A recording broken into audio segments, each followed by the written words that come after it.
Capítulo 7. Um rival. Não era a primeira vez que a Sra. Oswald aludia a alguma coisa que desagradava a Guiomar, nem a primeira que esta lhe respondia com a sequidão que o leitor viu no fim do capítulo anterior. A boa inglesa ficou séria e calada, alguns 2 ou 3 minutos, a olhar para Guiomar, aparentemente buscando interrogar-lhe o pensamento, mas na realidade sem saber como sair da situação. A moça rompeu o silêncio. Está bom, disse ela sorrindo. Não vejo razão para que se zangue comigo. Não estou zangada? Acudiu prontamente a Sra. Oswald. Zangada por quê? Pesa-me, de certo, que a natureza me não dê razão e que uma aliança tão conveniente para ambos seja repelida pela senhora, mas se isto é motivo de desgosto, não pode ser-o de zanga. Desgosto? Para mim e naturalmente para ele. Guiomar respondeu com um simples sacudir de ombros, seco e rápido, como quem se lhe não dava do mal ou não acreditava nele. Sra. Oswald não atinou qual destas impressões seria e concluiu que fossem ambas. A moça, entretanto, pareceu arrepender-se daquele movimento, travou das mãos da inglesa e com uma voz ainda mais doce e macia que de costume, lhe disse: Veja o que é ser criança. Não parece que ainda em cima me zango com a senhora? Parece. Pois não é exato. Isto são caprichos de menina mal educada. Dei para não gostar que me adorem. Minto. Disso gosto eu. Mas quisera que me adorassem somente.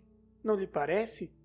E Guiomar acompanhou estas palavras com uma risadinha mimosa e uns gestos de criança travessa que destoavam inteiramente da sua gravidade habitual. Já sei. Gosta de uma adoração como a do Dr. Estevão, silenciosa e resignada, uma adoração... E Sra. Oswald, que como boa protestante que era, tinha a escritura na ponta dos dedos, continuou por este modo, acentuando as palavras. Uma adoração como a que devia inspirar José, filho de Jacó, que era belo como a senhora. Por ele as moças andavam por cima da cerca. Da cerca? Perguntou Guiomar, tornando-se séria. Do muro, diz a escritura, mas eu digo da cerca porque... Nem eu sei porquê. Não core, olha que se denuncia. Guiomar corara deveras, mas era a altivez e o pundonor ofendido que lhe falavam no rosto. Olhou fria e longamente para a inglesa, com um desses olhares que são, por assim dizer, um gesto da alma indignada. O que a irritava não era a alusão, que não valia muito, era a pessoa que a fazia, inferior e mercenária. Sra. Oswald percebeu isto mesmo, mordeu a ponta do lábio, mas transigiu com a moça. Meu Deus, disse ela, parece que se zangou por uma brincadeira à toa. Bem sabe que eu não podia querer agravá-la. Supô-lo é ofender-me a mim, que também lhe tenho afeto de mãe. A última palavra aquietou o ânimo de Guiomar. Ela tinha cedido ao impulso do seu caráter altivo, mas a razão veio depois, e o coração também, que não era mau. A inglesa, que possuía longa prática da vida e sabia ceder a tempo, uniu o gesto à palavra e chamou-a com os braços para si. Guiomar deixou-se ir, um pouco de má vontade, e a conversa teria acabado ali, se Sra. Oswald não lhe dissesse com a mais doce voz que daquela garganta podia sair. Convença-se de que eu sou importuna e indiscreta por afeição, e que a felicidade desta família é toda a ambição da minha alma. Não pode haver intenção melhor do que esta. Um conselho último, se me não consentir mais falar-lhe nisto. Eu creio que a senhora sonha talvez demais. Sonhará uns amores de romance, quase impossíveis? Digo-lhe que faz mal, que é melhor, muito melhor, contentar-se com a realidade. Se ela não é brilhante como os sonhos, tem pelo menos a vantagem de existir. Guiomar cravara desta vez os olhos no chão, com a expressão vaga e morta de quem os apagou para as coisas externas. As palavras da Sra. Oswald responder-lhe-iam acaso a alguma voz íntima?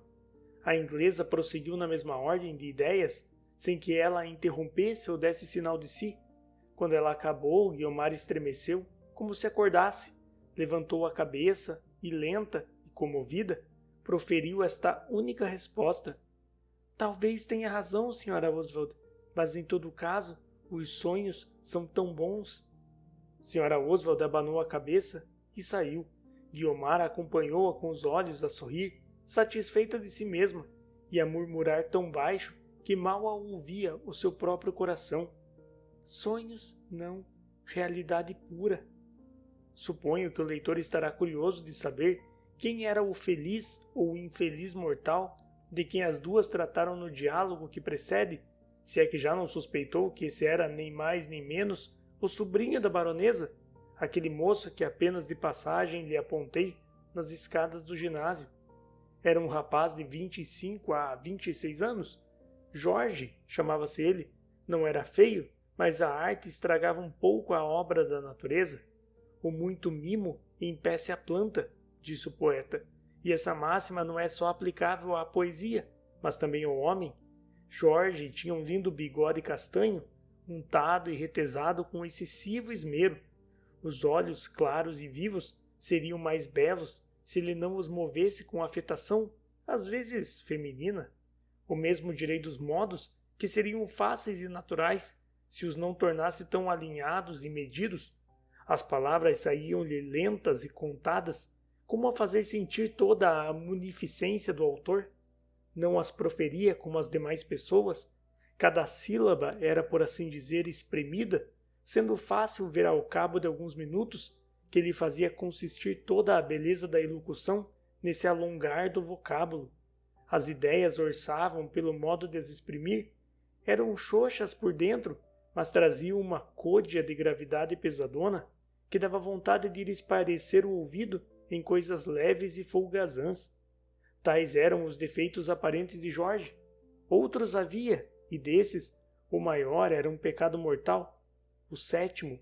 O nome que lhe deixara o pai e a influência da tia podiam servir-lhe nas mãos para fazer carreira em alguma coisa pública.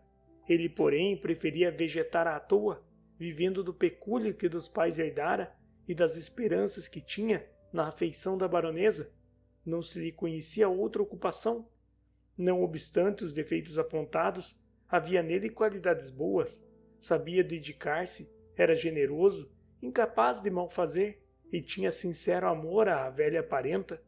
A baronesa, pela sua parte, queria-lhe muito. Guiomar e ele eram as suas duas afeições principais, quase exclusivas. Tal era a pessoa cujos interesses defendia a Sra. Oswald, por amor da baronesa e não menos de si própria. A baronesa também tinha os seus sonhos, como ela mesma disse, e esses eram deixar felizes aquelas duas crianças. Jorge, pela sua parte, estava disposto a estender o colo ao sacrifício e, bem examinadas as coisas, talvez amasse sinceramente a moça. A diferença entre ele e Estevão é que o seu amor era tão medido como os seus gestos e tão superficial como as suas outras impressões. Do que aí fica dito, facilmente compreenderá o leitor que, dos dois namorados, só um percebeu logo o sentimento do outro. A alma de Estevão andava-lhe nos olhos, enchendo-os de maneira que ele não podia ver nada mais além de Guiomar. Ao cabo de 2 semanas, a situação de Estevão podia dizer-se menos má. Na opinião dele era excelente. A baronesa soube quem ele era. Guiomar contara-lhe tudo, mas a inglesa, não menos que a observação própria, lhe mostrou que nenhum perigo corria Guiomar, e, excluído o perigo, restavam as boas qualidades do bacharel, que de todo lhe caiu em graça. Sra. Oswald navegou nas mesmas águas mansas. O próprio Jorge, naturalmente porque confiava em si, não temeu do rival, e pouco tardou que lhe abrisse os cancelos da sua gravidade. Que admira, pois, que a mesma Guiomar afrouxasse um pouco da primeira rigidez? Aquele bom rapaz tinha a salutar crendice da esperança, em que muita vez se resumem todas as bênçãos da vida. Pedia muito como alma sequiosa que era, mas bem pouco bastava a contentá-lo. A imaginação multiplicava os zeros, com um grão de areia construiria um mundo. A afabilidade de uns e a cortesia de outros tanto bastou para que ele se julgasse quase no termo de suas aspirações, e posto não lhe desse Guiomar uma só das animações de outro tempo, que aliás tão frágeis eram, ainda assim acreditou ele piamente que o amor nascia, ou renascia naquele rebelde coração. Guiomar, no meio das afeições que a cercavam, sabia manter-se superior às esperanças de uns e às suspeitas de outros, igualmente cortês, mas igualmente impassível para todos, movia os olhos com a serenidade de isenção. Não namorados, nem sequer namoradores, ela teria, se quisesse, a arte de Armida, saberia refrear ou aguilhoar os corações, conforme eles fossem impacientes ou tíbios. Faltava-lhe, porém, o gosto, ou melhor, sobrava-lhe o sentimento do que ela achava que era a sua dignidade pessoal.